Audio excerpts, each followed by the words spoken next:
আমার তো মনে হয় না যে আওয়ামী লীগ ছাড়া নির্বাচন হইলে এটা গ্রহণযোগ্যতা অর্জন করবে। আমি যদি বলি এখন হয়তো বা আমি বাড়ি যেয়ে থাকতে পারবো কিনা আমি জানি না। যদি বলি ইউনূস পারবে একটা জিনিস, কি পারবে ইউনূস, কয় টাকা উনি লোন দিলে কয় টাকা ওনার বেনিফিট আইবে এইটা ইউনূস সুন্দর করে পারবে। আমি ছোটবেলায় দেখছি যদি গ্রামীণ ব্যাংকের কিস্তি না দিতে পারছে হাঁস ধরে নিয়ে গেছে, মুরগি ধরে নিয়ে গেছে, টিন খুলে নিয়ে গেছে, এগুলো আমি দেখছি। ইউনূস এইটা পারবে 100-তে 100। ইউনূস দ্বারা রাষ্ট্র শাসন করা অসম্ভব ব্যাপার, আমার পক্ষে মনে হয় না যে সম্ভব।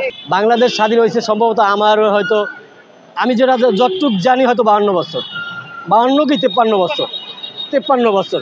53 বছরে শুধু কি আওয়ামী লীগ শাসন করছে বাংলাদেশের রাষ্ট্র? বিগত আরও সরকার শাসন করছে। উল্লেখযোগ্য কোনো উন্নয়নমূলক কর্মকাণ্ড যদি আপনাদের চোখে পড়ে আমাকে বলেন, আমি উত্তর দিয়ে যাই। কোথায় এরকম উন্নয়নমূলক কর্মকাণ্ড করছে? একমাত্র আওয়ামী সরকারই পারছে। এতটা সহজেই সম্ভব না, এগুলো পরিকল্পনা মাফিক আগাইতে হবে, ধাপে ধাপে আগাইতে হবে, কিন্তু জাতির ঐক্যবদ্ধতা দরকার আছে। শোনেন, ইউনূস রাজনৈতিক ব্যক্তিত্ব না, ওনারে সবাই আপনার সাপোর্ট করবে না। শোনেন, আমি যদি বলি এখন হয়তো বা আমি বাড়ি যেয়ে থাকতে পারবো কিনা আমি জানি না। যদি বলি ইউনূস পারবে একটা জিনিস, কি পারবে ইউনূস, কয় টাকা উনি লোন দিলে কয় টাকা ওনার বেনিফিট আইবে এইটা ইউনূস সুন্দর করে পারবে। আমি ছোটবেলায় দেখছি যদি গ্রামীণ ব্যাংকের কিস্তি না দিতে পারছে হাঁস ধরে নিয়ে গেছে, মুরগি ধরে নিয়ে গেছে, টিন খুলে নিয়ে গেছে, এগুলো আমি দেখছি।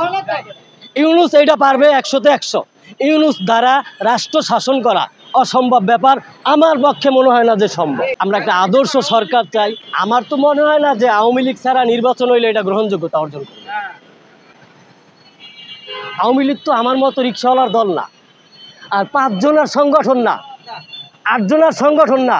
আওয়ামী লীগ প্রাচীনতম ঐতিহ্যবাহী সংগঠন।